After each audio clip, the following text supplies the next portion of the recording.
Here's something that should keep you up at night but probably won't. Right now, as you're listening to this, roughly 100 billion neutrinos from the sun just passed through your body. In the time it takes you to blink, another 100 billion will follow. They're travelling at nearly the speed of light, and they don't even notice you're there. Your entire body, skin, bones, organs, all of it is essentially invisible to them, offering no more resistance than empty space. By the time you finish listening to this, about 10 quadrillion solar neutrinos will have passed through you, and you won't have felt a single one. And here's the thing that blows my mind. This isn't some exotic phenomenon happening in a particle accelerator. This is just Tuesday. This is reality, happening constantly everywhere, to everyone, completely unnoticed. That sense of the unseen, the vast, the profoundly counterintuitive, yet utterly real, is exactly what we're going to explore tonight. We're going to venture to the very limits of our understanding, to the conceptual and physical boundaries of existence itself, by asking, what happens at the edge of the universe? Now, your immediate intuition might picture a gigantic cosmic wall, a shimmering barrier, or perhaps a sudden drop-off into nothingness, like the edge of a flat Earth. But here's where the universe plays a fascinating trick on our intuition. There isn't an edge to the universe in that familiar geographical way. Not a physical wall, not a sudden drop-off, not a sign that says end of universe, turn back. Yet in a very real mind-bending sense there are edges. Not geographical ones, but conceptual boundaries shaped by the very fabric of space and time, by light, and by the relentless march of cosmic history. These aren't places you can visit, but phenomena we can observe, infer, and grapple with using the most sophisticated tools of physics. Think about this for a moment. We can only see so far. Light travels at a finite speed, about 186 to 82 miles per second. That sounds incredibly fast, and it is. But the universe is also incredibly old, 13.8 billion years old. So the light from the most distant objects we can possibly detect has been travelling for nearly 13.8 billion years to reach us. Anything further away than that, its light simply hasn't had enough time to get here yet. This creates our observable universe, a vast sphere, with us at its centre, encompassing everything whose light has had time to reach us. That's one kind of edge, but it gets stranger. The universe isn't static, it's expanding. And not just expanding, but accelerating in its expansion. This means that objects that are already very far away from us are being carried away by the expansion of space itself at speeds that can exceed the speed of light. Now hold on, know what you're thinking. Nothing can travel faster than light. And you're right. Objects through space cannot. But space itself can expand as fast as it likes, carrying galaxies along for the ride. This creates another kind of edge, a horizon beyond which light from distant galaxies will never reach us, no matter how long we wait, because the space between us and them is expanding too quickly. It's like being on a treadmill that's speeding up faster than you can run, and the finish line is moving away from you even faster. This isn't just theory, it's what our most precise measurements of the cosmos consistently tell us. We are, in a profound sense, surrounded by horizons, by edges that define our cosmic perception and our ultimate fate. If you're enjoying this journey through the truly mind-bending scale and nature of our universe, hit that like button and subscribe so you don't miss future episodes. And I'm always curious, drop a comment letting me know what city and time zone you're watching from. There's something special about knowing this story is reaching people all over the world as we collectively ponder these cosmic mysteries. Over the next 10 chapters, we're going to systematically peel back the layers of these cosmic edges, understanding not just what they are, but why they exist, and what profound implications they hold for everything we know. Each step will build on the last, guiding you through a landscape of scientific discovery that is as beautiful as it is bewildering. Welcome back, intrepid explorers, to our journey to the very edges of existence. Last time we laid the groundwork, didn't we? We established that the universe isn't a billiard ball with a sharp physical rim, but rather a boundless expanse defined by profound conceptual horizons. We grappled with the idea that our edge is a function of light's finite speed and the universe's relentless expansion, creating a cosmic boundary beyond which light simply hasn't had the time to reach us, or worse, never will. Now prepare yourselves, because we're about to dive into the most ancient, most revealing edge of all, the cosmic microwave background. This isn't just an abstract theoretical limit. It's a tangible, observable boundary, a faint whisper from the dawn of time that surrounds us in every direction. It is, quite literally, the universe's baby picture. Think about it. When you look up at the night sky, you're not seeing stars and galaxies as they are. Right now, you're seeing them as they were when their light first began its journey to your eyes. The light from a star 100 light-years away shows you that star as it was a century ago. The light from a galaxy 1 billion light-years away offers a glimpse into its past, 1 billion years removed. So what happens when we push that concept to its absolute limit? What happens when we look so far away, so far back in time, that we're staring at the very genesis of light itself? That, my friends, is where we encounter the cosmic microwave background, or CMB. It's the oldest light in the universe, an omnipresent glow that fills the cosmos, a relic from a time when the universe was just a tiny fraction of its current age. Imagine being able to see the moment the universe first became transparent, the instant light was finally set free to travel. That's what the CMB allows us to do. But how do we see it? You might think such ancient light would be difficult to detect, lost in the noise of countless stars. And for a long time it was. Scientists in the mid-20th century theorized about this afterglow of the Big Bang, predicting its existence. Yet it remained an elusive ghost, until 1964, when two brilliant, albeit accidental astronomers, Arno Penzias and Robert Wilson, working at Bell Labs, stumbled upon it. They were trying to eliminate persistent, annoying noise in their Newhorn antenna, a faint hissing static that seemed to come from every direction in the sky, regardless of where they pointed their instrument, and regardless of the time of day or year. They cleaned out pigeon droppings, checked for faulty equipment, even considered alien interference. But nothing worked. This persistent uniform hum, a faint glow of microwave radiation, was everywhere. It was, as we now know, the universe itself singing its oldest song.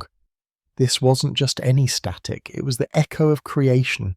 The universe's first light stretched and cooled over billions of years until its once blazing brilliance had faded into the microwave spectrum, and it surrounds us, permeating everything, a faint warmth just a few degrees above absolute zero, precisely 2.725 Kelvin to be exact.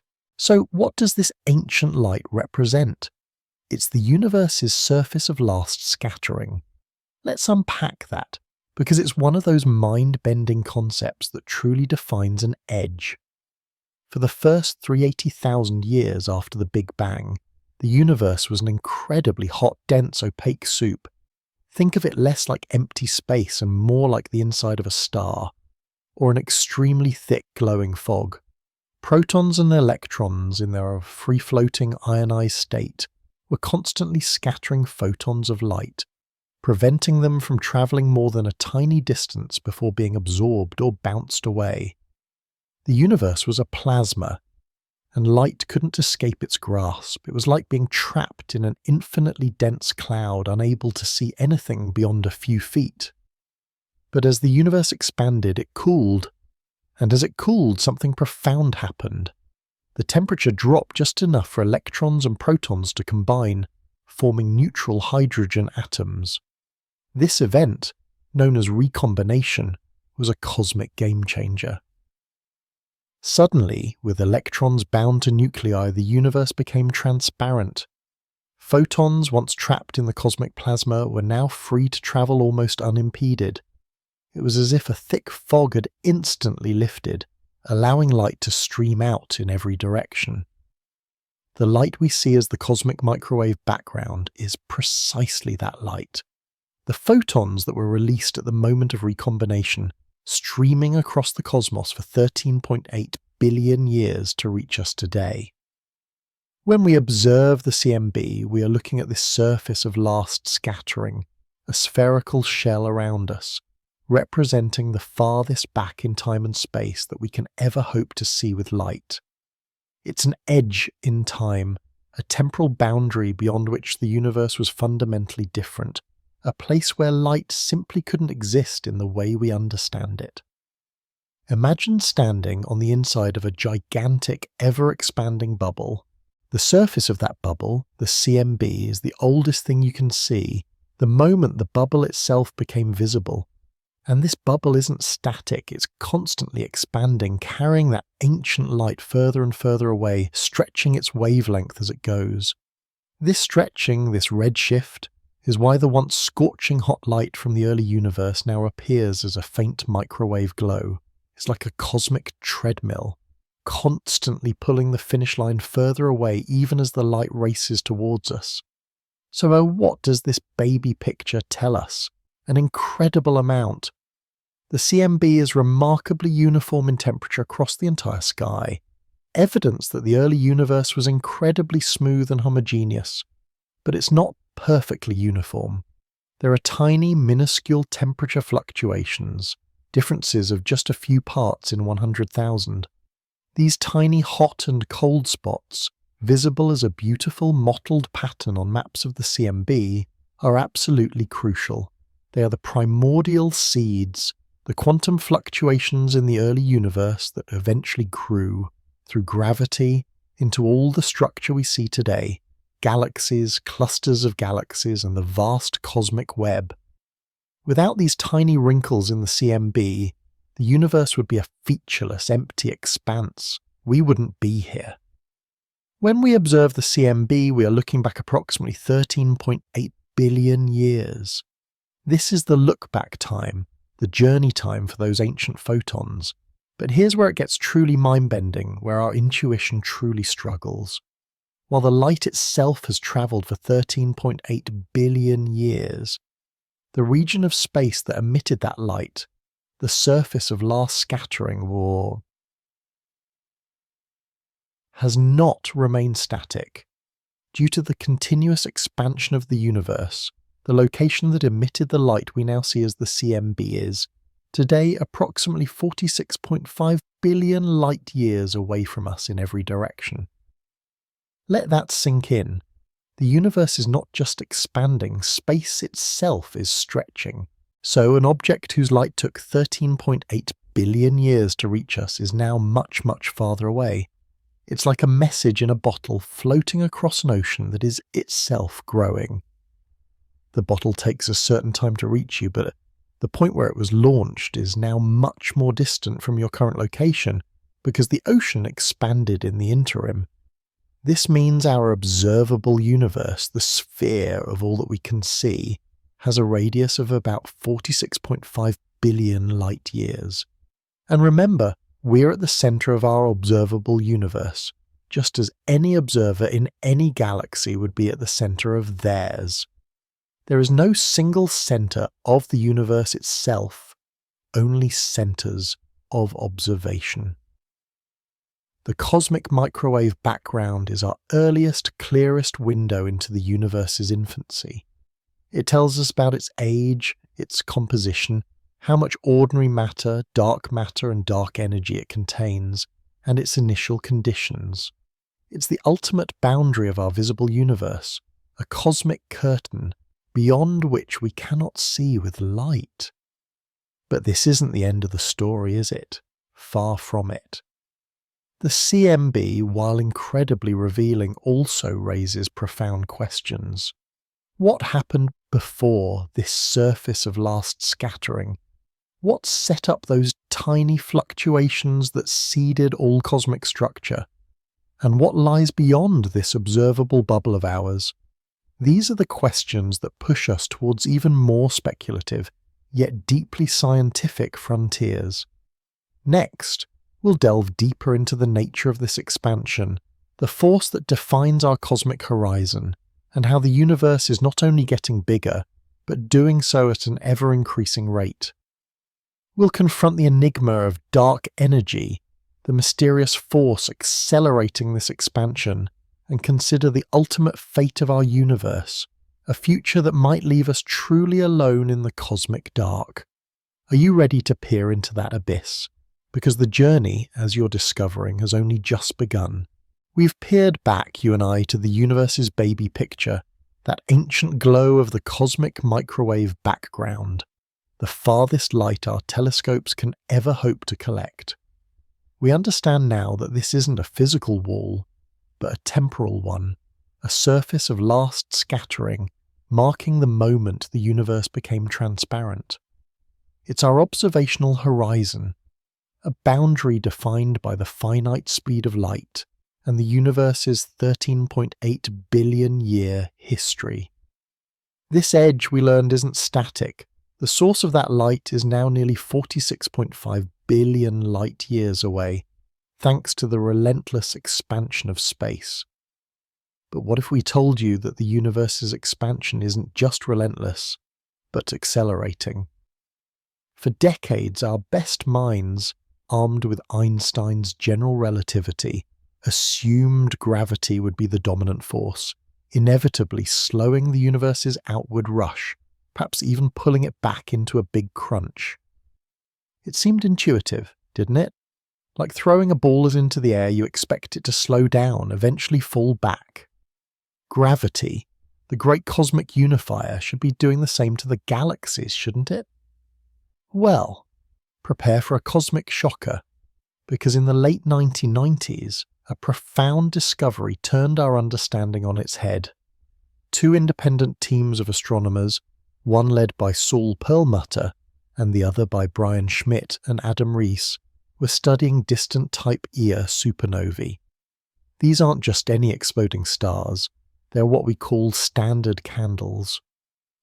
Imagine a light bulb of a known consistent wattage. If you know how bright it really is, you can calculate how far away it is by how dim it appears. Type Ia supernovae are like these cosmic light bulbs, exploding with a remarkably consistent peak luminosity. By measuring their apparent brightness, these scientists could determine their distances, and what they found was utterly baffling. The supernovae, especially the most distant ones, were dimmer than they should have been if the universe's expansion was slowing down. Much dimmer. This wasn't just a slight deviation, it was a cosmic anomaly screaming for explanation. It meant these supernovae were much farther away than predicted, implying that the universe's expansion hadn't been slowing down at all. Instead, it had been speeding up. The universe wasn't just expanding, it was flooring the accelerator. This wasn't just a new piece of data, it was a paradigm shift, a discovery so profound it earned Perlmutter, Schmidt, and Rees the Nobel Prize in Physics in 2011, and it left us with a monumental question. What in the cosmos could possibly be causing this acceleration? What force could be so powerful as to overcome gravity's pull and actively push the fabric of space-time apart? Enter the most enigmatic character in our cosmic drama, dark energy. We call it dark not because it's sinister, but because we don't directly see it, we don't directly interact with it, and we don't fully understand it. We only infer its existence from its profound effects. Imagine an invisible, pervasive anti-gravity, not just existing between galaxies, but inherent to the very emptiness of space itself. Dark energy isn't like matter, which gets diluted as space expands. Instead, its density seems to remain constant or nearly constant, even as the volume of the universe grows. This means that as the universe expands, there's more of this repulsive energy being created, pushing against the gravitational pull of matter and radiation and dominating the cosmic landscape. To put it into perspective, when we tally up the universe's energy budget, ordinary matter, everything we can see and touch from stars to you and me, makes up a mere 5%. Dark matter, that mysterious gravitational glue we discussed that holds galaxies together, accounts for about 27%. But the vast majority, a staggering 68% of the universe's total energy density, is attributed to this invisible repulsive force, dark energy.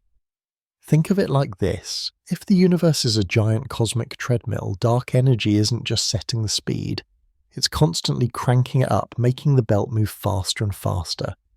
It's a property of space itself, causing more space to be created between everything, and doing so at an ever-increasing rate. This isn't just galaxies flying apart, it's the fabric of existence stretching, accelerating its expansion. And this accelerating expansion has profound implications for our understanding of the universe's edges. Remember the cosmic horizon, where distant galaxies are receding from us so fast that their light will never reach us. Dark energy is actively pushing that horizon closer to us in a sense. Galaxies that are currently within our observable universe, galaxies whose light we can see today, will eventually be carried away by this accelerating expansion. Their light, already stretched and redshifted, will eventually become so faint, so redshifted, and so eternally delayed that it will effectively blink out of existence for us. We will lose sight of them, not because they've moved, but because the space between us has expanded too rapidly for their photons to ever bridge the gap. Imagine looking at a distant island, and suddenly the water between you and the island starts flowing faster and faster, pushing the island away. Eventually, the current becomes so strong that even if you rowed endlessly, you could never reach it, and eventually the island would disappear over the horizon. That's the fate awaiting many of our cosmic neighbours, thanks to dark energy. Our observable universe, already a finite bubble, is effectively shrinking in terms of what we can eventually see. This leads us to the ultimate question. What does dark energy mean for the universe's final, ultimate edge? If this acceleration continues unchecked, what's the cosmic endgame? The most widely accepted scenario, given our current understanding, is the Big Freeze or heat death. As space expands at an accelerating rate, galaxies will drift further and further apart. Eventually, our own Milky Way and its closest neighbours might remain gravitationally bound, but all other galaxies will recede beyond our cosmic horizon, becoming forever unobservable. The night sky, once ablaze with billions of galaxies, will become utterly dark, populated only by the stars of our local group. Then, over trillions upon trillions of years, those stars will burn out one by one. Black holes will evaporate through Hawking radiation. The universe will become a cold, dark, empty expanse, filled only with a diffuse soup of photons, neutrinos, and the occasional electron or positron, all incredibly far apart, all moving slower and slower as the universe continues its relentless, accelerating expansion towards absolute zero. It's an edge defined by ultimate emptiness, a universe stretched so thin that no energy can ever be exchanged, no processes can ever occur. A silent, lonely end. Of course, other, more dramatic fates have been theorized. The Big Rip, where dark energy eventually becomes so powerful it tears apart galaxies, stars, planets, and even atoms themselves. Or the Big Crunch, where expansion reverses, but current data strongly favors the Big Freeze. Dark energy, whatever its true nature, appears to be the ultimate arbiter of the universe's destiny, defining its final, most profound edge. But let's pull back from the far, far future and return to the present. We've talked about our observable bubble, our 46.5 billion light-year radius. What lies beyond that? Is there truly nothing? Or is our observable universe just a tiny speck in a much, much larger cosmos? The overwhelming scientific consensus is that our observable universe is indeed just a tiny fraction of the entire universe. There is almost certainly more out there, much more, stretching infinitely, or at least to scales so vast they defy human comprehension. We simply cannot see it because its light hasn't had time to reach us, or because the accelerating expansion has pushed it beyond our horizon.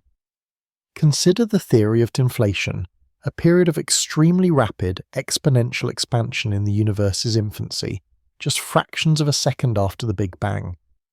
If inflation happened, it would have stretched tiny quantum fluctuations into macroscopic scales, smoothing out the universe and setting the stage for the large-scale structure we see today. But crucially, it would also imply that the universe is vastly larger than our observable patch. We're talking about a universe that could be trillions of times larger than what we can see, perhaps even truly infinite. So while the CMB defines the edge of what we can see, and dark energy defines the edge of what we will eventually be able to see, neither represents the true absolute edge of existence.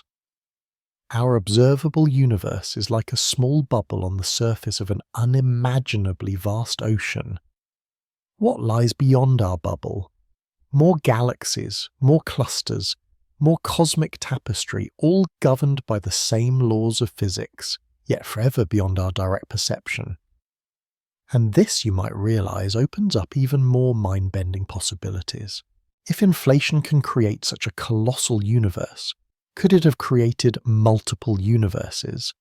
Is our universe just one bubble in an infinite multiverse, each with potentially different physical laws, different histories, different possibilities?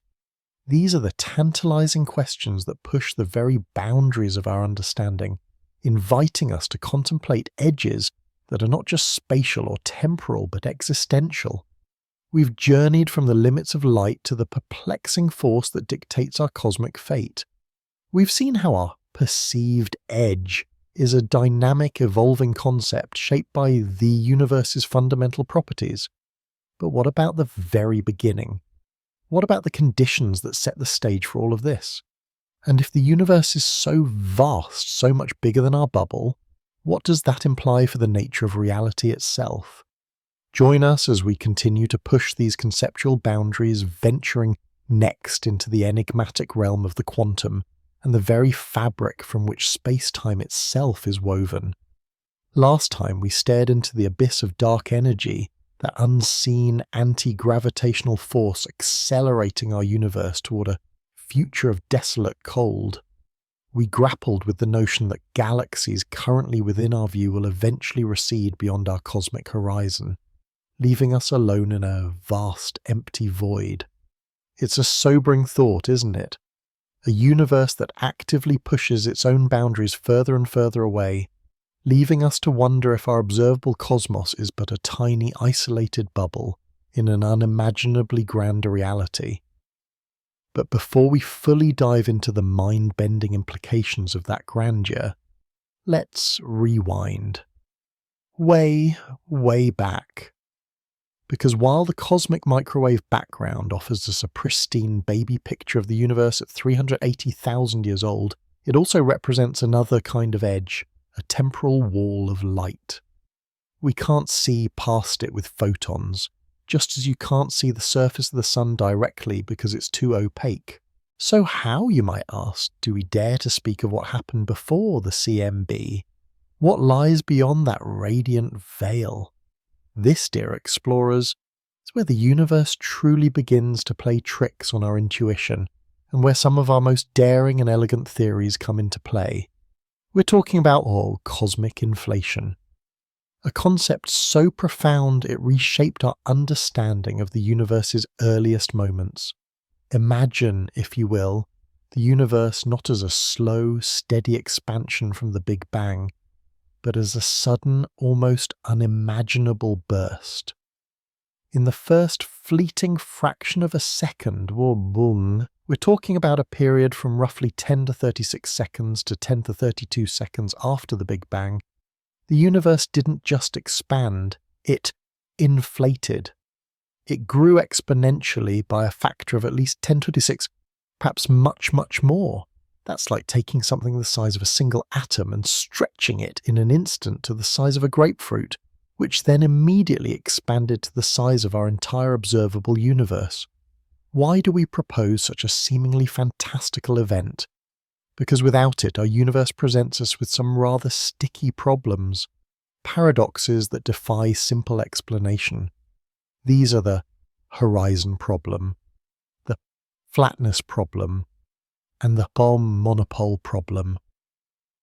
And inflation elegantly sweeps them away. Let's start with the horizon problem. Look at the cosmic microwave background again. Remember how remarkably uniform it is. Those tiny temperature fluctuations are incredibly subtle. This means that regions of the early universe that are now on opposite sides of our sky, and thus should never have been in causal contact, meaning light couldn't have travelled between them in the time available, somehow had the exact same temperature. It's like finding two completely separate ovens, never connected, baking cookies at precisely the same temperature. How could they have synchronized? Inflation provides the answer. Before the burst, the entire observable universe and much, much more was a tiny causally connected region. It was all in thermal equilibrium. Then inflation stretched it out, taking what was once a small, uniform patch and expanding it to gargantuan proportions, far beyond our current horizon. So the uniformity isn't a coincidence. It's a relic of a time when everything was intimately connected. Then there's the flatness problem. Our universe, as best we can measure, is incredibly, almost suspiciously flat. Its geometry is remarkably close to Euclidean, meaning parallel lines stay parallel, and the angles of a triangle add up to 180 degrees. This is like a perfectly flat sheet, not a curved sphere or a saddle. For the universe to be so flat today, its initial curvature at the Big Bang must have been exquisitely precise, within 1 part in 1060. Any tiny deviation, and it would have either collapsed back in on itself or expanded so rapidly that no structure could form. Inflation offers a natural explanation. Imagine blowing up a balloon. The smaller it is, the more curved its surface appears. But as you inflate it to an enormous size, any small patch on its surface looks increasingly flat. Inflation stretched the universe so dramatically that any initial curvature was effectively smoothed out, flattened to near perfection. And finally, the monopole problem. Grand unified theories which attempt to unify the fundamental forces of nature, excluding gravity, predict the existence of magnetic monopoles, isolated north or south magnetic poles, unlike the north-south pairs we always find in magnets. These monopoles should have been abundantly produced in the hot, dense early universe. Yet we've never found a single one. Where did they go? Inflation again comes to the rescue. If these monopoles were created before inflation, the rapid expansion would have diluted them to such an extent that they are now incredibly rare, perhaps one in the entire observable universe, making their detection virtually impossible. So inflation isn't just a convenient fix-it theory. It's a powerful framework that resolves several profound cosmic puzzles, and it does so with surprising elegance. It posits that the universe's initial expansion wasn't driven by the inertia of the Big Bang alone, but by a temporary repulsive inflaton field, a kind of primordial dark energy that briefly dominated the cosmos before decaying and reheating the universe, setting the stage for the hot Big Bang we usually envision. And here's the truly astonishing part. Inflation doesn't just solve problems, it makes predictions, those tiny quantum fluctuations present in the pre-inflationary universe. Inflation stretched them across cosmic scales, amplifying them into the density variations that we see imprinted on the CMB. These are the very seeds from which all the galaxies, stars, and ultimately us were born. So in a very real sense, the quantum realm, the realm of the impossibly small, shaped the grand tapestry of the cosmos. It's a profound connection, isn't it? The universe's largest structures owe their existence to the inherent fuzziness of reality at its most fundamental level. Now, hold on to that thought. Because if inflation happened once, if this inflaton field can drive such a dramatic expansion, what's to say it only happened in our little corner of existence? This brings us to another, even more speculative but deeply compelling idea, the multiverse. If inflation is eternal, meaning that once it starts, it never truly stops everywhere, then our universe might just be one of countless bubble universes that have nucleated out of a perpetually inflating background. Imagine a vast, frothing ocean of inflating space, where here and there pockets of this space stop inflating, cool down, and form their own big bangs, giving rise to new universes. Our observable universe, with its 13.8 billion year history and 93 billion light-year diameter, would then be just one such bubble. This concept, often called eternal inflation, suggests that our universe is not unique, but merely one of an infinite number of universes, each potentially with its own unique set of physical laws, constants, and dimensions. Some might be expanding faster, some slower. Some might have different fundamental forces, others might be completely barren, or teeming with life unlike anything we can imagine. Think about it. The edge of our universe, the boundary of our observable cosmos, might not be an edge at all, but simply the limit of what we can perceive from within our own cosmic bubble. Beyond that horizon, beyond the reach of our light and even our theoretical understanding of what constitutes our universe, there could be other universes, other realities, all nested within a grander, inflating meta-space. This isn't just science fiction. It's a serious hypothesis arising from our best understanding of the very early universe. It challenges our deepest intuitions about uniqueness and cosmic significance. Are we truly alone, or are we part of an unimaginably vast ensemble, a single note in an infinite cosmic symphony? The multiverse, while still largely in the realm of theory and speculation, offers a tantalizing answer to some of the biggest questions, like why our universe seems so perfectly tuned for life. Perhaps, if there are infinite universes with varying constants, it's inevitable that at least one of them would have the right conditions for observers like us to exist and ponder such questions. So you see, the edge of the universe is not a simple wall, it's a dynamic, evolving concept.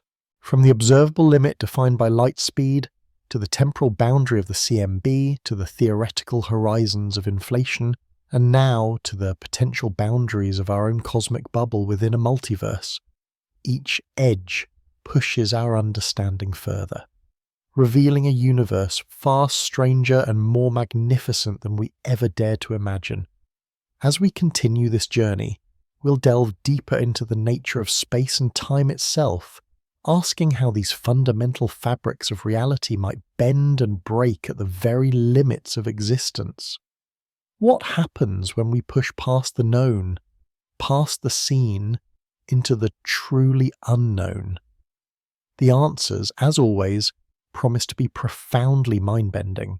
We left you, didn't we, poised on the brink of an idea so vast, so utterly mind-bending, that it threatens to redefine not just the universe, but reality itself. We hinted at a cosmos far grander than our own, a concept that springs directly from the very inflation we used to smooth out the wrinkles of our early universe. If inflation truly happened, if it stretched and smoothed and planted the seeds of galaxies, then the logical, almost inevitable next step is a universe not singular but plural. We are talking, of course, about the multiverse. Imagine, if you will, not just our single magnificent bubble of space-time, but an infinite ocean teeming with countless others. Our universe, with its billions of galaxies, its elegant laws of physics, its particular speed of light and strength of gravity, is just one such bubble. It's a single shimmering soap bubble in an endless frothing bath. This is the concept of eternal inflation, a meta-space, a larger, overarching cosmos that is forever inflating, forever stretching, forever birthing new universes like ours. Think of it this way. Our universe began when a tiny patch of this inflating metaspace stopped inflating and settled down, cooling and expanding to become everything we see. But in other patches, inflation might never stop. It just keeps going, pushing space apart faster and faster, and within this eternally expanding backdrop, new bubbles of space-time are constantly pinching off, forming their own self-contained universes. Each of these bubbles represents a distinct cosmos, a separate reality, potentially disconnected from our own in ways we can barely fathom. And here's where it gets truly wild, where the edge of our understanding dissolves into pure speculation. These other universes aren't necessarily carbon copies of ours. Oh no, the very quantum fluctuations that drove inflation, that determine the slight variations in density in our own cosmic baby picture, could have manifested entirely differently in other bubbles. Imagine a universe where the speed of light is slower or faster. A universe where gravity is a repulsive force instead of an attractive one. What if there are universes with different fundamental particles or entirely different sets of forces? Perhaps some have more than our familiar 3 spatial dimensions, or fewer. It's not just different planets or different galaxies. It's entirely different physics. This isn't just a whimsical flight of fancy. It's a profound implication of the most successful theories we have for the early universe.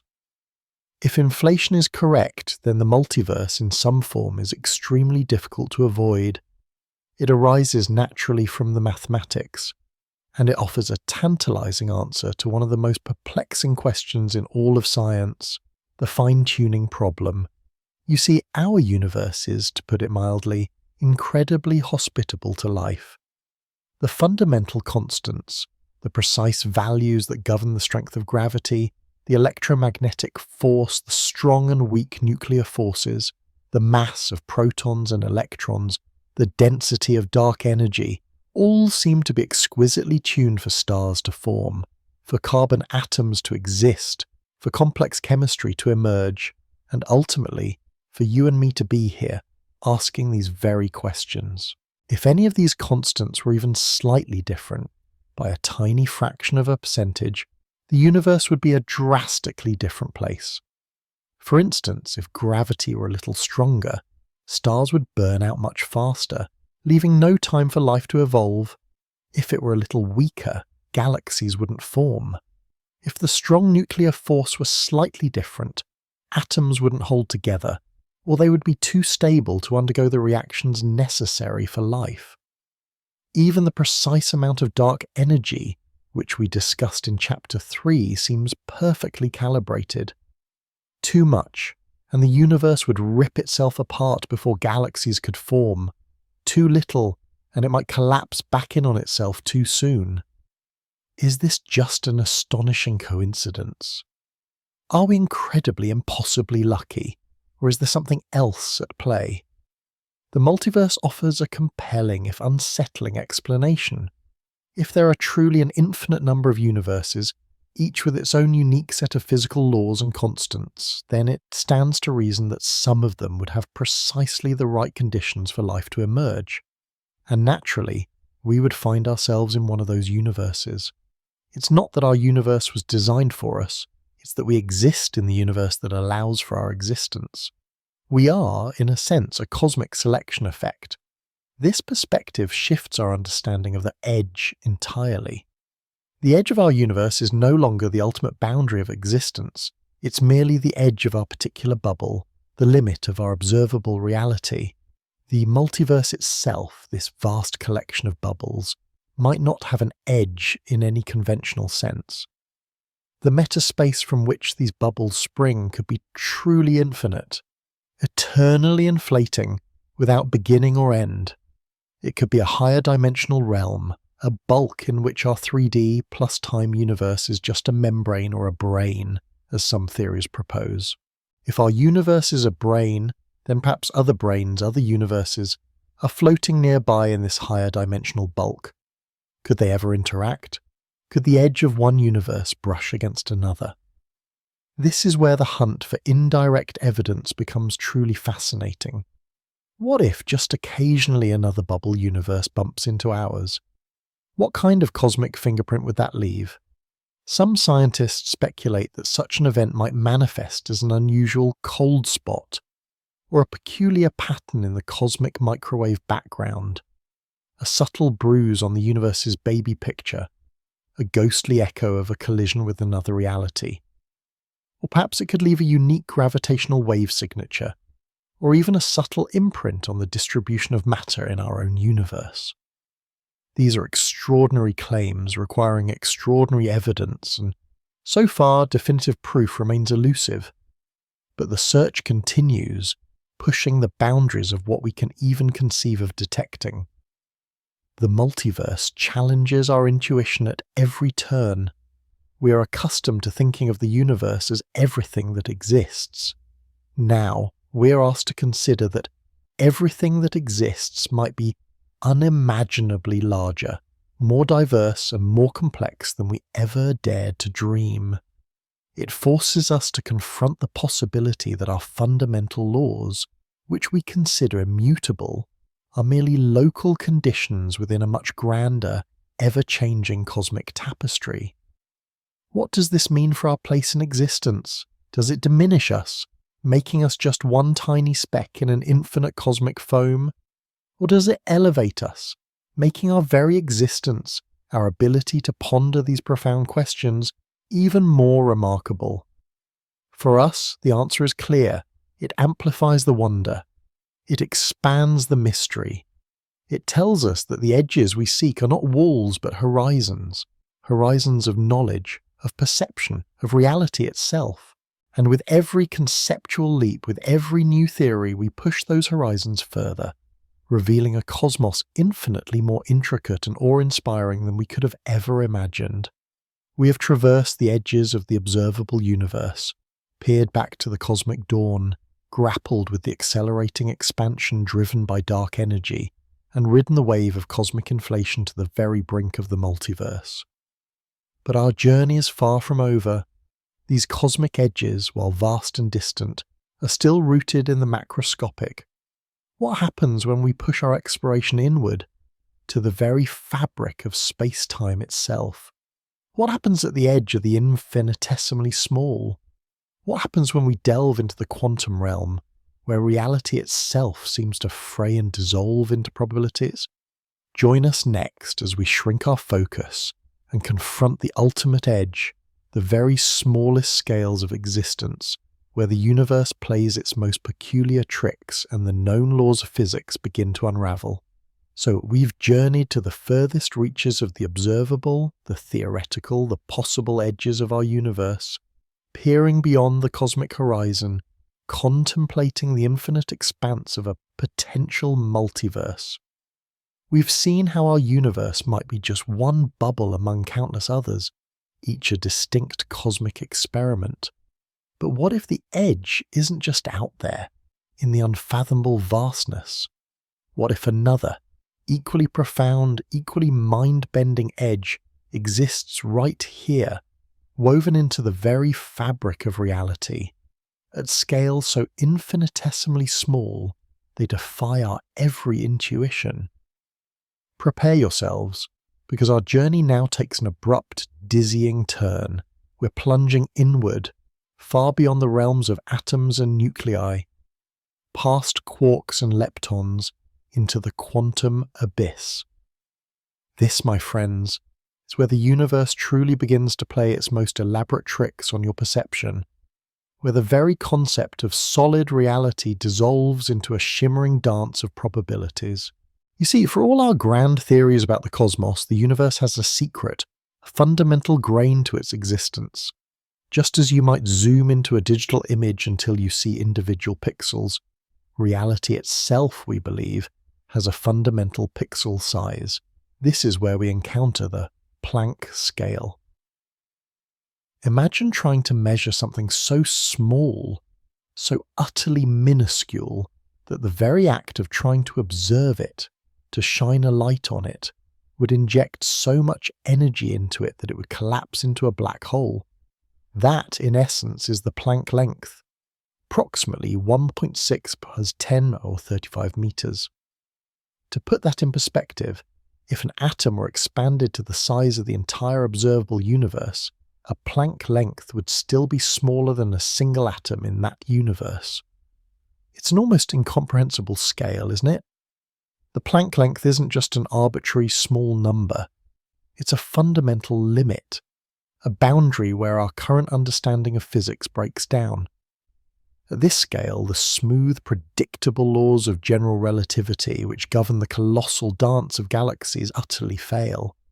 Instead, the chaotic, probabilistic rules of quantum mechanics take over, but even those aren't enough. We need a theory of quantum gravity to truly comprehend what happens at these scales, a unified theory that remains the holy grail of modern physics. This is the edge where space and time themselves cease to be continuous and smooth, where they might instead become grainy, foamy, or even discrete. It's the closest we can get the texture of reality itself. And it's not just length. There's the Planck time, the smallest unit of time that has any physical meaning, roughly 10⁻43 seconds. Before this moment, in the earliest fractions of the Big Bang, our physics simply cannot describe what was happening.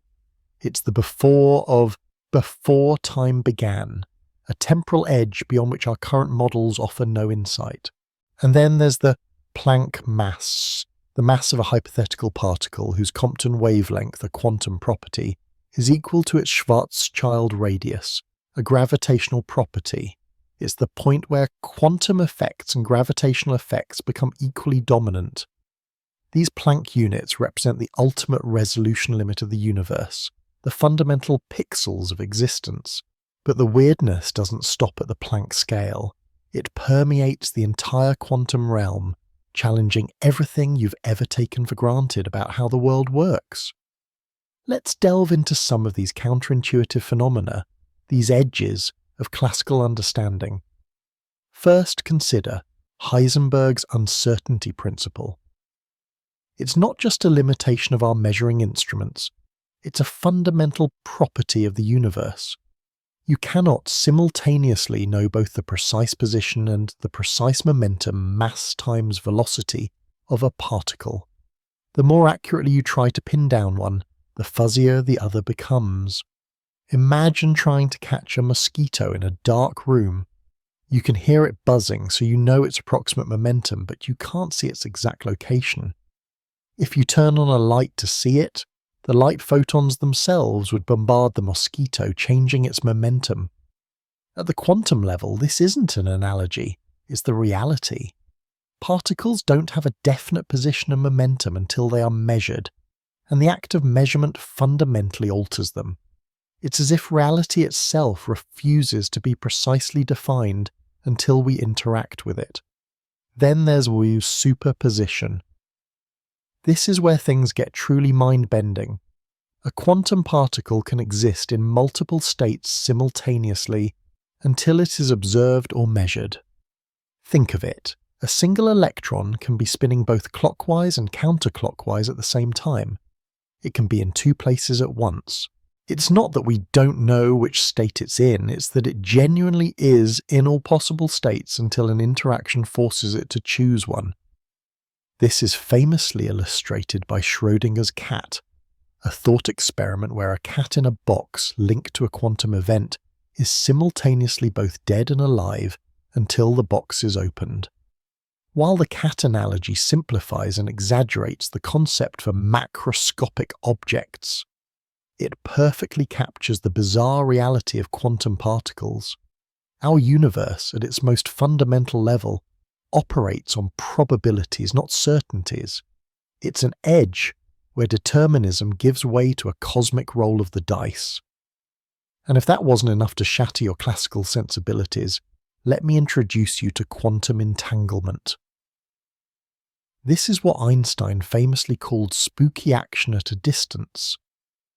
Imagine two particles, born together or having interacted at some point, becoming intrinsically linked, no matter how far apart they travel. If you measure a property of one particle, say its spin, the other entangled particle instantaneously collapses into the corresponding state, even if it's light years away. There's no time delay, no signal travelling between them. It's an immediate correlation that defies our understanding of cause and effect and the speed limit of light. If one particle is spinning up, its entangled partner is instantaneously spinning down. This isn't just a quirk, it's a proven phenomenon demonstrated repeatedly in experiments. It's an edge that challenges our very notion of locality, suggesting a deeper, interconnected reality beneath the surface. These quantum phenomena lead us to one of the most profound edges of all, the quantum foam or vacuum fluctuations. You might think of empty space as well empty, but at these minuscule scales nothing is truly empty. The uncertainty principle allows for a bizarre phenomenon. Particles and antiparticles are constantly spontaneously popping into existence from the vacuum, existing for an infinitesimally brief moment and then annihilating each other, returning to nothingness. This is the quantum foam, a seething, effervescent sea of virtual particles, even in the deepest void of space. It's an edge where energy can temporarily be borrowed from the universe, as long as it's paid back almost instantly. This energy of empty space is a crucial concept, as some theories suggest it might be the source of dark energy, the mysterious force accelerating our universe's expansion. However, the theoretical calculations for this vacuum energy are astronomically larger than what we observe for dark energy. Discrepancy so vast it's one of the biggest unsolved problems in physics. It's a gaping hole in our understanding, a tantalizing edge where new physics must lie. So you see, the edges of the universe are not just distant cosmic shores, they're also within us, within every atom, every subatomic particle, every fleeting moment of existence. We are pushing against the fundamental limits of scale of time and even the very nature of reality. At the Planck scale, the universe becomes a strange quantum tapestry where space-time itself might fragment, where cause and effect blur, and where particles dance to a beat only probability can conduct. These are the frontiers of human knowledge, where our most powerful instruments and our most brilliant minds grapple with the universe's deeper secrets. We are standing at the precipice of understanding, looking into a realm where our classical intuitions are not just challenged, but utterly shattered. What lies beyond this quantum edge? A unified theory of everything, a deeper understanding of consciousness. The answers are yet to be discovered, but the journey itself is the most exhilarating adventure imaginable. Next, we'll explore some of the audacious theories that attempt to bridge this chasm between the macro and the micro, to weave together the fabric of reality from these fundamental quantum threads. We'll delve into ideas that propose extra dimensions, vibrating strings, and a universe that might be a hologram. Are you ready to venture even further into the truly speculative, the truly mind-bending? The edges are still expanding, and so is our quest for understanding. We've journeyed to the Planck scale, haven't we? To the very edge where our most fundamental theories fracture. where the elegant dance of general relativity, our cosmic choreographer, collides head-on with the chaotic, probabilistic waltz of quantum mechanics. It's a profound disconnect, a chasm in our understanding that prevents us from truly grasping the universe's ultimate nature, especially at its most extreme limits. How can we describe the beginning of the Big Bang or the heart of a black hole without a theory that marries gravity with the quantum realm? This, you see, is the holy grail of modern physics, a unified theory of quantum gravity. For decades, brilliant minds have sought a bridge across this chasm, a framework that can describe everything from the smallest subatomic tremor to the grandest cosmic expansion. And as we push further into these theoretical edges, we encounter ideas so mind-bending, so utterly alien to our everyday experience, that they redefine what we even mean by reality. What if, you wonder, the universe is built on something far more elegant, far more fundamental than point-like particles? What if the very fabric of existence isn't made of discrete, indivisible bits, but something that vibrates, resonates, and stretches? This brings us to string theory, a concept that asks you to let go of your intuitive understanding of matter and embrace a universe where everything is, quite literally, a song. Imagine, if you will, that every electron, every photon, every quark isn't a tiny dot with no internal structure, but a minuscule one-dimensional loop or segment of energy, a string. These strings are incredibly tiny, far smaller than anything we can currently detect, existing at the Planck length we explored in our last chapter. Now here's the genius of it. Just like the strings on a violin, these cosmic strings can vibrate in different ways, and each different vibrational mode, each unique note played by these fundamental strings, corresponds to a different particle. One vibration might be an electron, another a photon, another as a quark. It's an incredibly elegant idea, isn't it? A universe composed of a single fundamental ingredient, whose diversity arises solely from how it vibrates. But string theory offers something even more profound. Among its infinite vibrational modes, it naturally predicts the existence of a particle that mediates gravity, the graviton. This is crucial because for the first time, we have a theoretical framework that inherently includes gravity at the quantum level, potentially unifying it with the other fundamental forces, electromagnetic, strong and weak. The graviton in this view is simply another note in the cosmic symphony of strings. But here's where string theory truly demands a leap of faith, mental expansion beyond our everyday experience. To work, to be mathematically consistent, it requires more dimensions than the four we perceive, 3 spatial dimensions, up, down, left, right, forward, back, and 1 temporal dimension, time. How many more?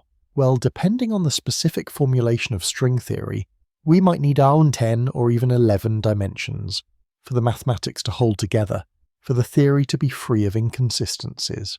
Wait, you might be thinking, if there are 6 or 7 extra spatial dimensions, why don't we see them? Why don't we experience them? This is where the concept of compactification comes in. Imagine a garden hose. From a distance, it looks like a one-dimensional line, but as you get closer, you see that it has a second, curled-up dimension, its circumference. Similarly, string theory proposes that these extra dimensions aren't vast and sprawling like our familiar 3, but are incredibly tiny, curled up or compactified into intricate geometric shapes at every point in our universe. These shapes, often called Calabi-Yau manifolds, are so small they are effectively invisible to us, existing far below the Planck length. They are the hidden architecture of reality, dictating the properties of the particles we observe. It's a beautiful, if almost impossibly complex solution to a profound problem. This isn't the end of the dimensional rabbit hole, my friends. String theory itself evolved into a grander, more encompassing framework known as M-theory. Think of M-theory as the ultimate unifying theory, bringing together several different string theories under one umbrella. And with M-theory, we encounter something even stranger than strings. Brains. A brain is short for membrane, and in M-theory, these aren't just one-dimensional strings, but higher-dimensional objects. We're talking about 2 brains, like a sheet, 3 brains, like a volume, and even higher-dimensional brains, all existing in an 11-dimensional space-time. Now, what if our entire universe, with all its galaxies, stars, and us, is simply a membrane, a brain floating within a higher-dimensional space, a bulk? This is the essence of what brain cosmology.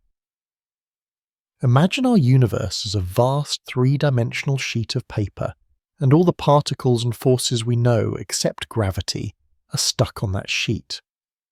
But gravity in this model is different. Gravity, the weakest of the fundamental forces, is thought to be able to leak off our brain and into the extra higher dimensions of the bulk. This could explain why gravity is so much weaker than electromagnetism or the strong nuclear force. Its influence is diluted because it's spread out across more dimensions, while the other forces are confined to our 3D brain. This idea of gravity leaking into the bulk has profound implications. Could the mysterious dark energy, the force accelerating our universe's expansion, be a manifestation of our brain interacting with other brains in the bulk? Perhaps the subtle tug or push from a neighbouring brain, or the geometry of these extra dimensions, is what drives our universe's relentless acceleration. It's a tantalizing thought, isn't it? That the very edge of our universe might not be a physical barrier, but simply the boundary of our brain within a much larger, multi-dimensional reality. And if that doesn't twist your perception of reality enough, let's consider a concept that emerged from the deepest mysteries of black holes: the holographic principle. You're familiar with holograms, aren't you? Those flat images that, when illuminated correctly, project a 3-dimensional image. What if our entire universe operates on a similar principle? The seed of this idea came from thinking about black holes. When something falls into a black hole, its information, its quantum state, its properties, isn't lost. Instead, it seems to be encoded on the black hole's 2-dimensional event horizon, its surface. This led physicists like Jacob Bekenstein and Stephen Hawking to propose that the information content of a 3-dimensional region of space can be entirely described by data residing on its 2-dimensional boundary. It's like saying everything happening inside a room could be fully described by what's happening on its walls. This isn't just a philosophical musing. It has a concrete mathematical realization in something called the ADS-CFT correspondence, or Maldacena conjecture. This incredibly powerful theoretical tool suggests that a theory of gravity in a certain type of space-time, anti-de Sitter space or ADS, which is negatively curved, is mathematically equivalent to a quantum field theory, CFT, without gravity, living on the boundary of that space-time. In simpler terms, it's a perfect dictionary between a universe with gravity in higher dimensions and a universe without gravity in lower dimensions. So could our familiar 3-dimensional universe in all its vastness and complexity actually be a projection, a cosmic hologram, encoded on a distant 2-dimensional boundary? This isn't to say we live in a simulation necessarily, but rather that our experience of 3 dimensions could be fundamentally emergent from a more fundamental 2-dimensional reality. It challenges the very notion of what is real and what is merely a sophisticated projection. Our depth, our volume, our perceived reality might be an elaborate illusion, a cosmic trick of light and information. Think about it. The universe is a vast, intricate hologram with all the information of its interior plastered across its boundary. It's a concept that blurs the lines between space and information, between reality and illusion. If we're indeed living in a holographic universe, then the edge isn't just a limit to our vision or a boundary of our brain. It's the very surface upon which our perceived reality is etched. These are not just wild imaginings, you see. These theories, string theory, M theory, brain cosmology, and the holographic principle, represent humanity's most ambitious attempts to reconcile the fundamental forces of nature, to understand the universe at its deepest, most mind-bending levels. They are our current best guesses at what lies beyond the edges of our current understanding, offering tantalizing glimpses into a reality far stranger and more magnificent than we could ever have conceived. But they also leave us with profound questions. If our universe is a brain, what lies on the other side? If we're a hologram, what is the projector? And if dimensions are curled up, what is their true geometry? We are, in essence, exploring the blueprints of creation, and each new insight pushes the edge of our knowledge further, revealing an ever more intricate and mysterious cosmos. We continue our journey, ever curious, ever humbled by the sheer audacity of existence. We've journeyed through the vast cosmic ocean, peering over the edge of the observable universe, then dove into the quantum foam, where reality itself shimmers and shifts. We've wrestled with the mind-bending implications of extra dimensions, brains, and the audacious idea that our three-dimensional existence might just be a holographic projection, a cosmic illusion cast from a two-dimensional boundary. But even as we grasp these concepts, a persistent hum of unresolved mysteries echoes through the cosmos, drawing us to yet another edge, the very limits of what we can know, and perhaps how we can know it. Think about it. Dark energy, that enigmatic force silently tearing the universe apart, remains a ghost in the machine. Quantum gravity, the holy grail of physics, continues to elude us. A bridge between the vast and the minuscule that we haven't quite engineered. The multiverse, a tapestry of infinite realities, tantalizes us with its implications yet offers no direct hand to hold. These aren't just gaps in our knowledge. They are the yawning chasms that define the current frontier, the true edge where our most sophisticated theories crumble and new paradigms must emerge.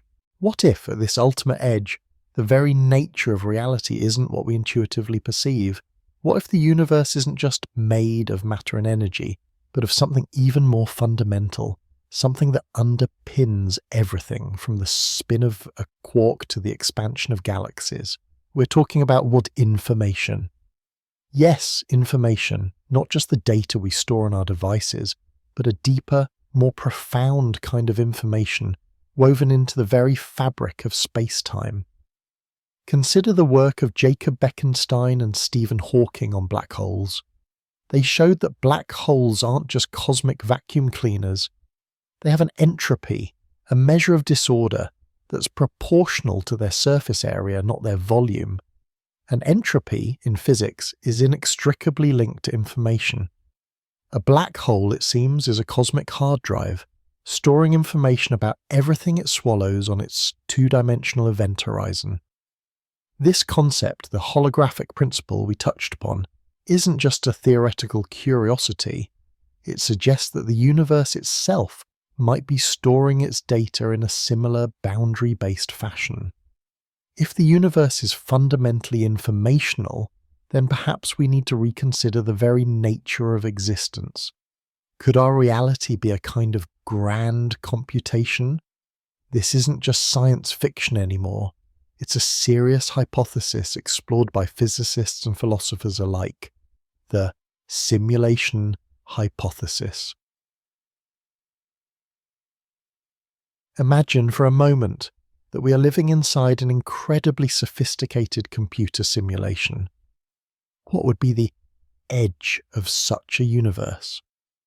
It wouldn't be a physical wall or a cosmic horizon, but rather the computational limits of the system itself. Proponents of this idea, like philosopher Nick Bostrom, argue that if advanced civilizations are possible, and if they tend to create highly realistic simulations of their ancestors, then the probability that we are in a simulation is actually quite high. After all, if there is one base reality, but countless simulations, which is more likely to be our home? It's a provocative thought, isn't it? One that challenges our deepest assumptions about what is real and what is fabricated. What evidence could possibly support such a mind-bending claim? Well, some physicists point to peculiar features of our universe that be interpreted as glitches or optimizations within a simulation. For instance, the discrete nature of quantum mechanics, the idea that energy and matter come in tiny indivisible packets, could be seen as the pixels of a cosmic simulation, the fundamental units below which the program doesn't need to render further detail. The finite speed of light, the ultimate speed limit, could be the processor speed of our cosmic computer. Even the laws of physics themselves, so elegantly mathematical, might be the algorithms governing our simulated reality. And what about the constant values of fundamental physical constants? The speed of light, the gravitational constant, Planck's constant. If our universe were truly a simulation, these constants could be the parameters set by the programmers. Any deviation from these values might crash the program, or simply yield a universe incapable of supporting complex structures, let alone life. The fine-tuning of our universe, which seems almost miraculously suited for our existence, could be seen not as divine intervention, but as careful parameter selection by an advanced civilization running the simulation. Of course, the simulation hypothesis is far from proven, and many scientists remain skeptical. How could we ever truly know? If the simulation is perfect enough, if the programmers have done their job well, then there would be no discernible difference between simulated reality and base reality. The edge here isn't a physical location, but a conceptual barrier, a profound philosophical question that probes the very nature of existence and consciousness. And this brings us to another, perhaps the most intimate edge of all, the edge of our consciousness. If the universe is built on information, and if quantum mechanics tells us that observation can fundamentally alter reality, remember superposition and entanglement, then what role does the observer you-us play in all of this? The measurement problem in quantum mechanics, where a particle's probabilistic state collapses into a definite reality only when observed, hints at a deeper connection between consciousness and the cosmos. Is consciousness merely an emergent property of complex biological systems, a byproduct of billions of neurons firing in intricate patterns? Or is it something more fundamental, an active participant in shaping the reality we perceive? Some radical theories even propose that consciousness itself is an intrinsic property of the universe, a field or a dimension that we are only beginning to understand. If so, then our individual consciousness isn't just observing the universe, it's an integral part of its unfolding, a tiny yet crucial edge where potential becomes actual. This isn't to say that our thoughts literally create stars or dictate the laws of physics, but it does suggest a profound interplay. If the universe is informational, and if observation is key to collapsing quantum possibilities into concrete realities, then the very act of conscious awareness might be a pivotal player in defining what is I. The hard problem of consciousness, why and how subjective experience arises from objective matter, remains one of the greatest unsolved mysteries, a frontier that pushes against the very limits of scientific inquiry. It's an edge that resides not in the distant cosmos, but within the very depths of our own minds. So where do we stand at the culmination of this journey to the edges of the universe? We've peered into the abyss of cosmic expansion, touched the primordial light of creation, pondered the existence of infinite parallel realities, and dived into the quantum weirdness that underpins everything. We've grappled with the idea that our reality might be a hologram, or even a simulation. And now we confront the possibility that our own consciousness might be an active ingredient in the cosmic recipe. These aren't just academic curiosities, they are the profound questions that define humanity's intellectual quest. They are the ultimate edges of our current understanding beckoning us forward. We may not have definitive answers yet, but the very act of asking these questions, of pushing against these conceptual boundaries, expands our minds and deepens our appreciation for the astonishing complexity and mystery of existence. The universe, it seems, is far stranger and more wonderful than we could ever have imagined. And the journey to its edges, whether they be spatial, temporal, quantum, or conceptual, is a never-ending one. What new insights await us? What further revelations will reshape our understanding of reality itself? The cosmic story continues, and we, the curious observers, are privileged to be a part of it, forever reaching for the next edge. We've journeyed through the vast, the infinitesimal, the theoretical, and even the subjective, peeling back layers of reality at every conceivable edge. We've dared to ask if our very consciousness shapes the reality we perceive, a radical notion that places you, the observer, at a pivotal nexus of existence. But what if this isn't just a philosophical musing, but a profound clue to the ultimate nature of everything? What if the universe, at its most fundamental level, isn't made of particles or fields, but something far more abstract, something that underpins even space-time itself? Imagine, if you will, that all the intricate dance of galaxies, the shimmering tapestry of nebulae, the very atoms that comprise your hand, are merely manifestations of a deeper, more primal substrate, information. We're not talking about digital data here, not ones and zeros in a silicon chip, but information in its purest, most elemental form, the fundamental bits of reality that define existence, potential, and interaction. This isn't just a flight of fancy, it's an idea that resonates deeply with some of the most cutting-edge theories we've explored. Remember the holographic principle, which suggested our three-dimensional reality might be a projection from a two-dimensional information boundary, or the simulation hypothesis, where our universe is a meticulously crafted program. Even quantum mechanics, with its probabilistic nature and the conservation of information, hints at this profound truth. When a particle collapses from a superposition of states into a definite one, it's not just choosing a state, it's revealing information. The universe in this view is an immense self-organizing information system, constantly processing and evolving. If this is true, then the edge of the universe takes on an entirely new dimension. It's no longer just a boundary of space, time, or even possibility. It becomes the very edge of information itself.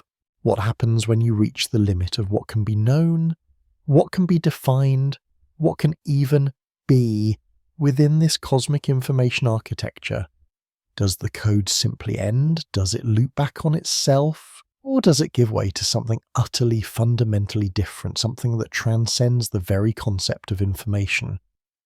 Consider the implications. If the universe is fundamentally informational, then perhaps consciousness isn't just an emergent property of complex brains, but a fundamental information processor, a unique node within this cosmic network. Your act of observation, then, isn't just passively recording data, it's actively engaging with and perhaps even shaping the informational landscape. It's a bold thought, isn't it? That your very existence, your awareness, is an integral part of the universe's ongoing self-definition. But the grand informational tapestry brings us face to face with perhaps the most profound edge of all, the edge of origin. If the universe is information, where did this information come from? Who or what encoded it? Or is it simply an eternal self-contained system with no beginning? We've traced the universe back to the Big Bang, a singularity of immense density and temperature, the beginning of time as we understand it. But what was before the Big Bang? What ignited that initial spark of existence, setting into motion the cosmic ballet we observe today? Here, my friends, even the most brilliant minds of science often defer to philosophy or even theology. Our current physics equations break down at the singularity. They offer no answers, no glimpse into the before. Some theories, like those derived from quantum cosmology, suggest that time itself might have emerged from a timeless state, or that our universe is just one cycle in an eternal series of big bounces.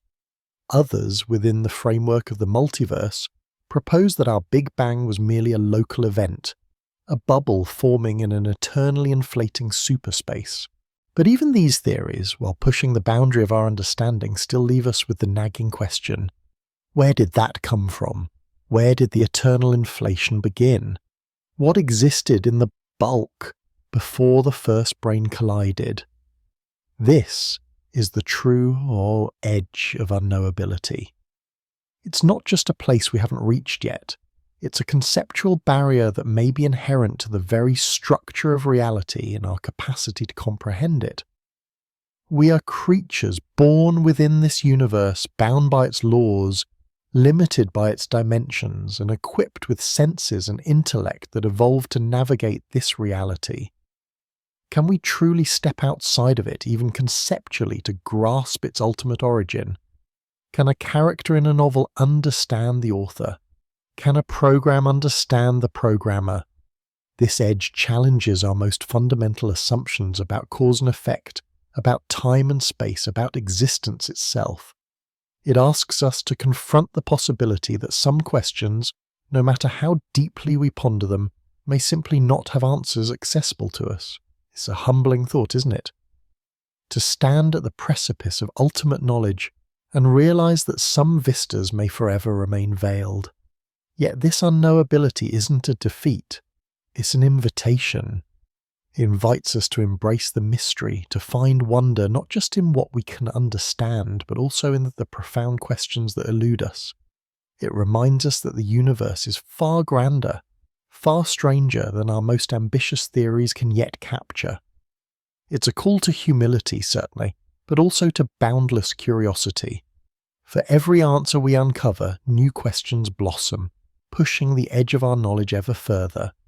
And what about the edge of meaning? If the universe is merely an informational construct, a grand cosmic algorithm, does it possess inherent meaning or purpose? Or is meaning something we, as conscious, self-aware beings, impose upon it? This is where science and philosophy truly intertwine. The anthropic principle, which we touched upon earlier, suggests that the universe's fundamental constants are so finely tuned for the existence of life, and thus for conscious observers like us, that it almost feels deliberate.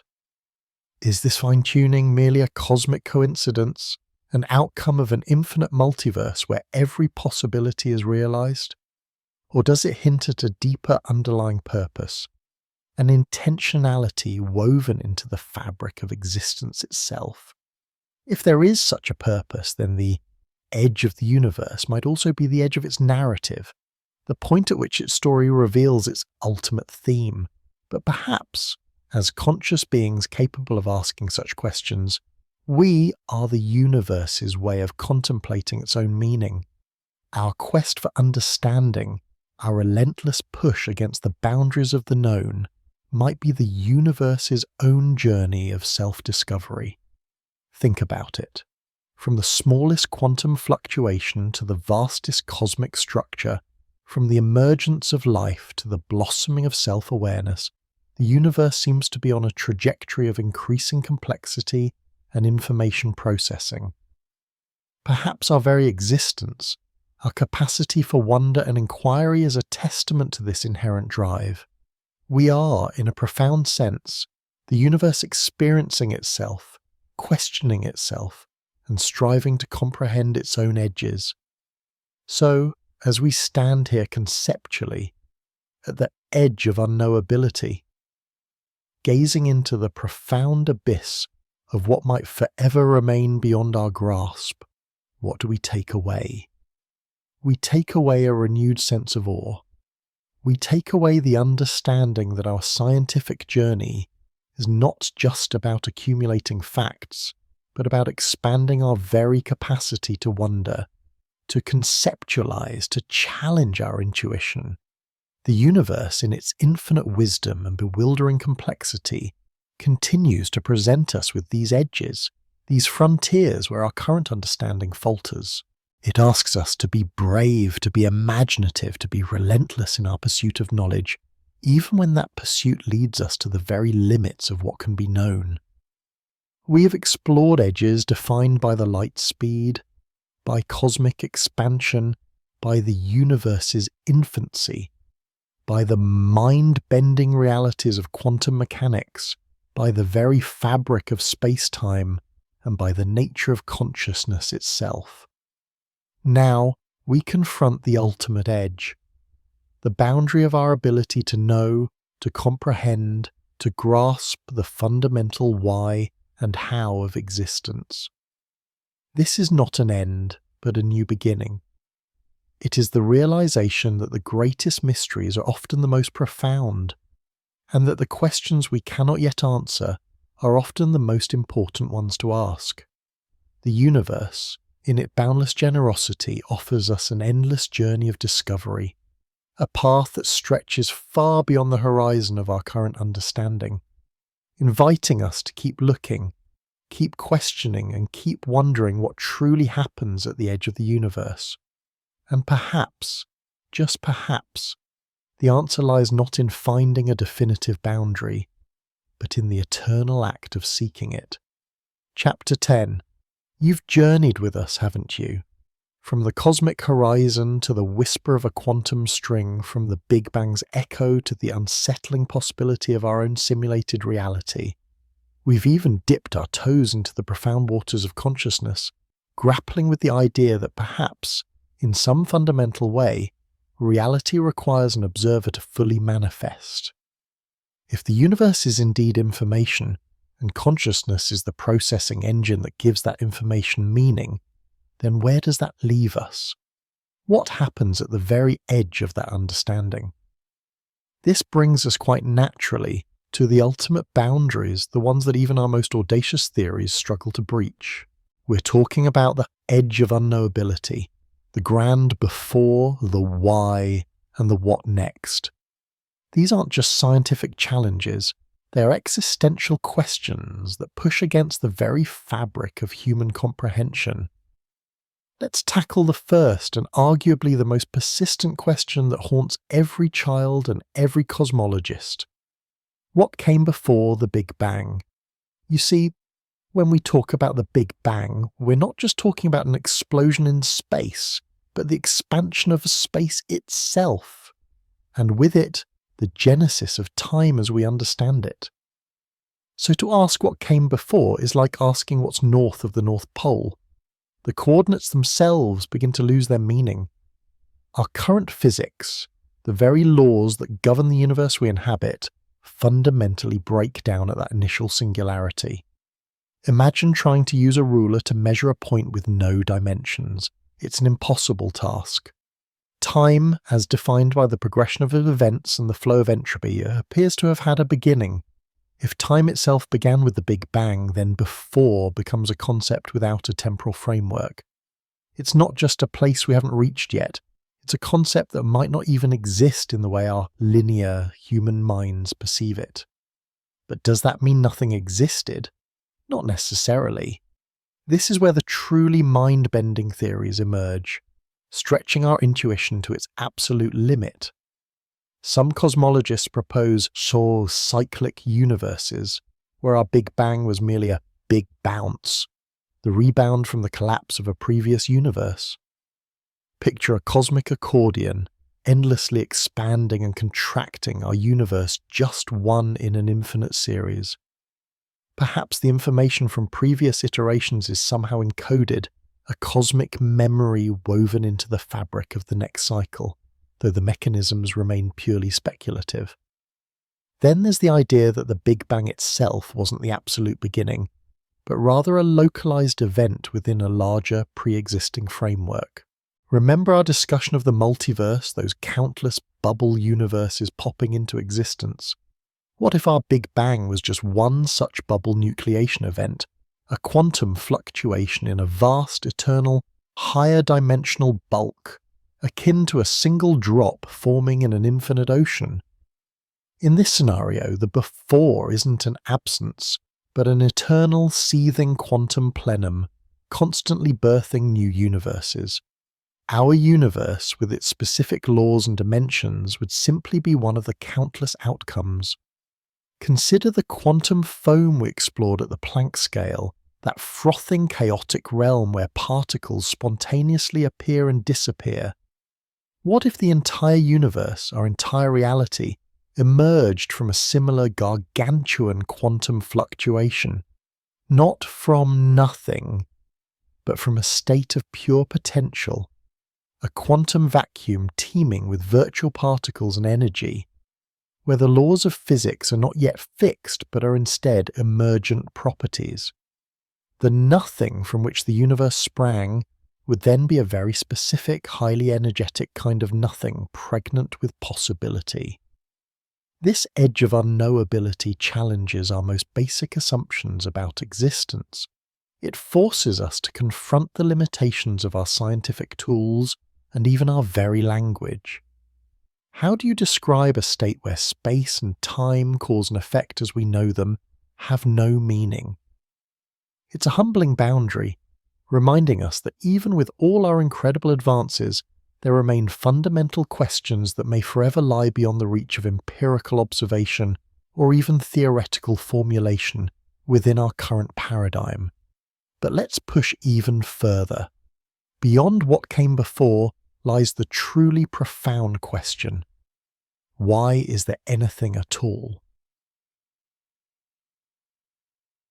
This is the edge of ultimate origin, the meta-question that underpins all others. Why these particular laws of physics? Why this specific set of fundamental constants? Why not simply nothing? We touched upon the fine-tuning problem earlier, the astonishing precision with which the universe's parameters seem calibrated for the existence of stars, galaxies, and ultimately life.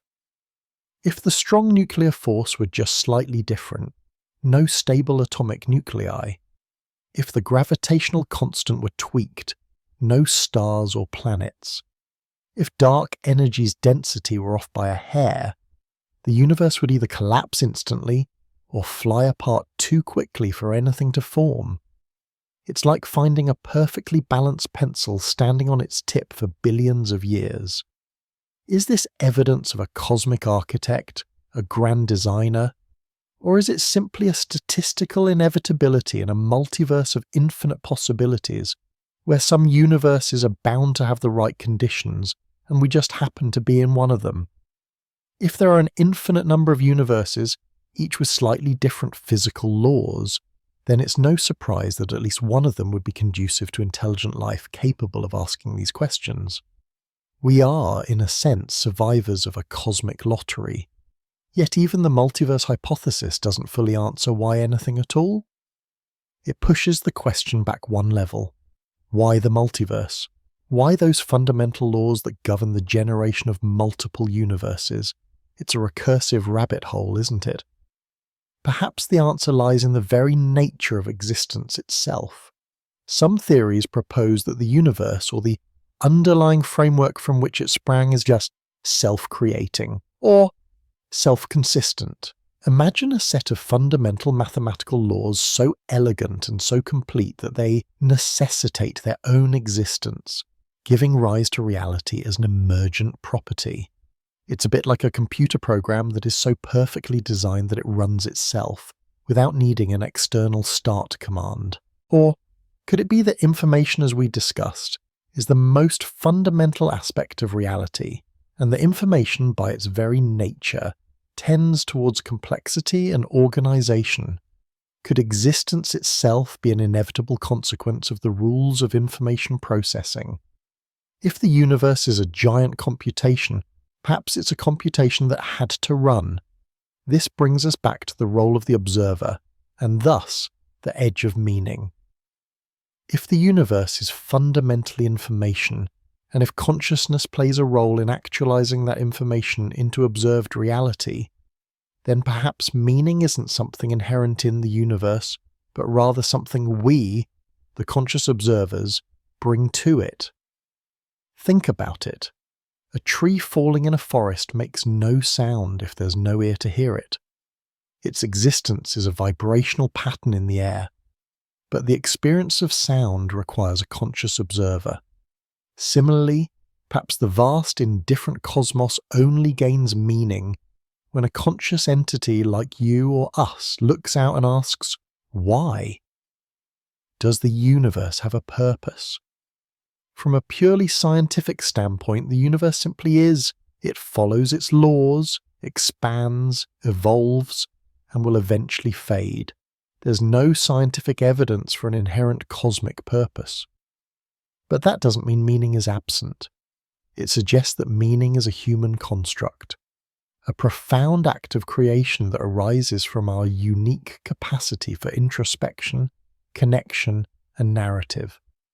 Our ability to ask these questions, to seek patterns, to marvel at the grandeur and the strangeness of existence, that in itself could be the universe's purpose, or at least our purpose within it. We are the universe's way of understanding itself, its fleeting moments of self-awareness. We are the storytellers, the meaning makers, standing at the edge of the known, gazing into the vast ocean of the unknown, and finding wonder in the act of looking. This journey we've shared, from the visible light of distant galaxies to the invisible currents of dark energy, from the quantum foam to the mind itself, illustrates a crucial point. The edge of the universe isn't a single fixed boundary.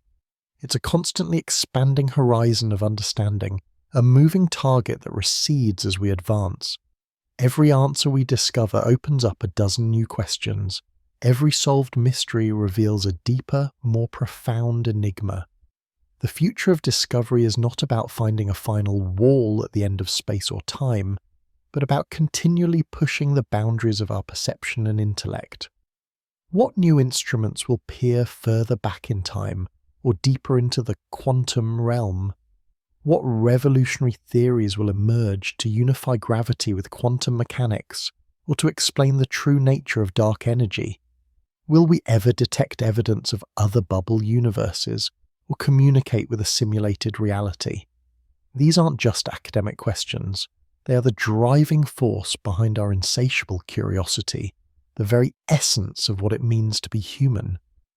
We are explorers, not just of physical space, but of conceptual space, constantly seeking to map the intricate tapestry of reality. The edges we've discussed are not limits to be feared, but invitations to further inquiry, promises of future revelations. And so, we stand here together at the precipice of current knowledge, looking out into the grand expanse of what we don't yet comprehend. The universe is not just stranger than we imagine, it is stranger than we can imagine. And that, dear friend, is the most wondrous, humbling, and exhilarating truth of all. The journey is far from over. In fact, it has only just begun. The ultimate edge is not a destination, but the boundless frontier of our own ever-expanding minds. We've journeyed through the cosmos, shrunk to the Planck scale, and pondered the fabric of reality as information, even as a potential simulation. We've dared to consider consciousness as a participant, not just an observer. But now we stand at the precipice of the truly profound, the questions that echo in the deepest chambers of human thought, the ones that make our most sophisticated theories feel like mere whispers in the dark. We are about to confront the edge of unknowability and the edge of ultimate origin. What came before, and why is there anything at all? These aren't just philosophical musings, they are the ultimate frontiers of physics, where our equations falter, our intuitions shatter, and our understanding dissolves into a haze of theoretical possibilities.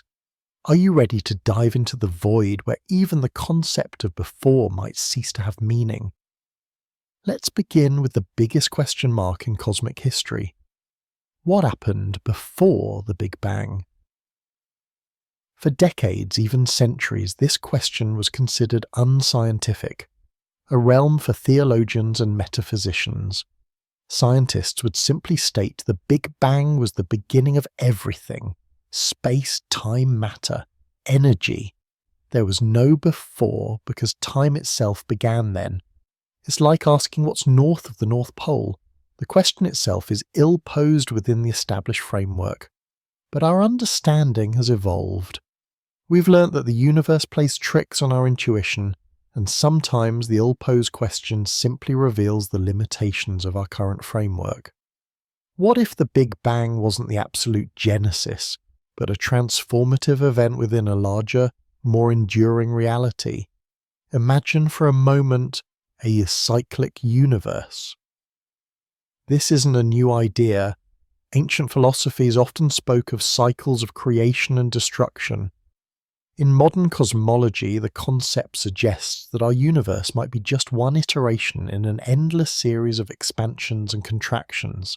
The universe expands, driven by dark energy, until it reaches a maximum size.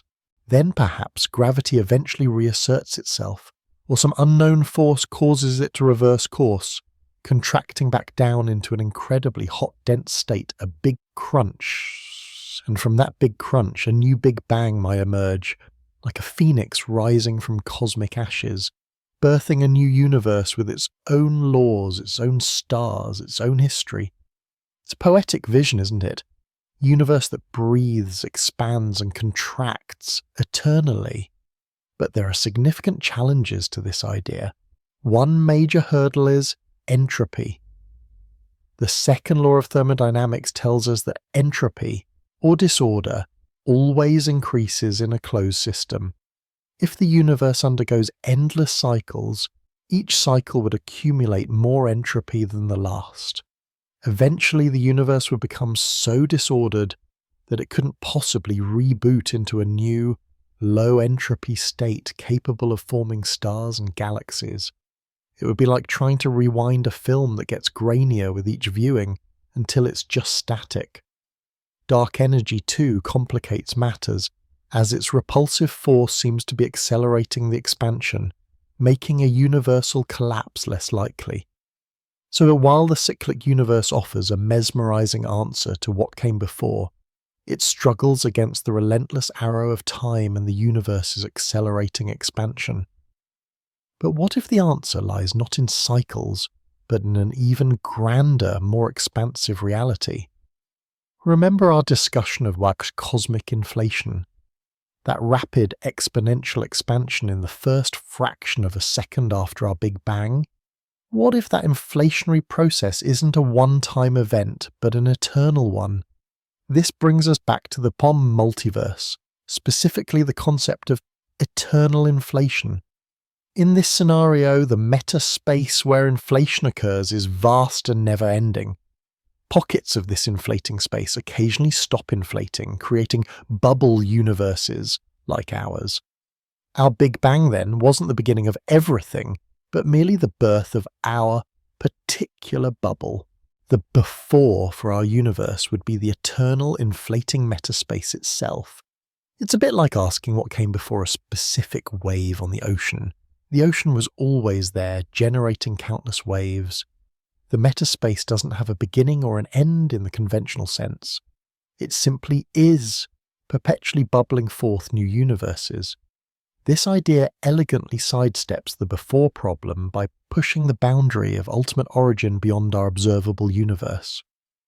There was no before for the metaspace because it's always inflating, always creating. It's a mind-bending thought, suggesting that our cosmic genesis is just one of an infinite number of beginnings, each unfolding in its own unique way. Then there's the truly radical notion, one that ties back to the quantum weirdness we explored at the Planck scale. What if our universe, with all its vastness and complexity, simply popped into existence from nothing? Not an empty vacuum, mind you, but the quantum vacuum, a swirling, seething sea of virtual particles and energy, where the rules of classical physics don't apply. At the quantum level, energy fluctuations are constant. Particles briefly appear and disappear, borrowing energy from the vacuum before repaying it. This is the quantum foam we discussed. What if at some primordial moment a sufficiently large quantum fluctuation occurred, one so immense that it borrowed enough energy to create an entire universe? And crucially, if the total energy of the universe, positive energy of matter and radiation, negative energy of gravity, sums to zero, then the universe could truly be a free lunch from the quantum vacuum. It requires no net energy input, only the right conditions for a fluctuation to occur. This concept suggests that the universe could have emerged spontaneously without external cause from a state of pure potential. There was no before in the sense of a prior state or event. There was simply the inherent probabilistic nature of quantum mechanics, allowing for existence to arise from non-existence. It's a profound thought. The universe didn't need a push. It could just happen. These are our current best attempts to peer into the abyss of before.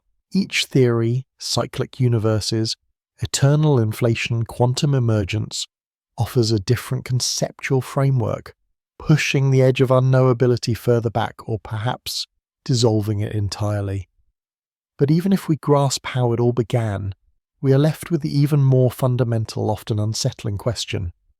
Why is there anything at all? Why this universe, with its particular laws and constants, rather than nothing? This is the edge of ultimate origin, the deepest philosophical and scientific challenge we face. Consider again the self-fine-tuning problem. We've briefly touched upon it. The universe's fundamental constants, the strength of gravity, the electromagnetic force, the mass of an electron, the initial energy density of the Big Bang, all seem incredibly, almost impossibly precise. Alter any of them even slightly and the universe as we know it would not exist. Stars wouldn't form, atoms wouldn't be stable, life wouldn't be possible. It's as if the cosmic dial was set to exactly the right frequency for existence to sing. To many, this suggests a cosmic designer, a purposeful creation. But scientists, by definition, seek naturalistic explanations. So how do we address this apparent cosmic miracle without invoking the supernatural? One powerful answer again lies in the multiverse. If there are an infinite number of bubble universes, each with slightly different physical laws and constants, then it's not surprising that our universe happens to have the right conditions for life. It's simply a matter of cosmic selection bias, the anthropic principle at play. We observe a universe conducive to life because we are here to observe it. If our universe had different constants, we wouldn't exist to ponder the question. It's like winning the lottery on your first try and then wondering if the lottery was designed for you to win. No, you just happened to pick the right numbers out of countless possibilities.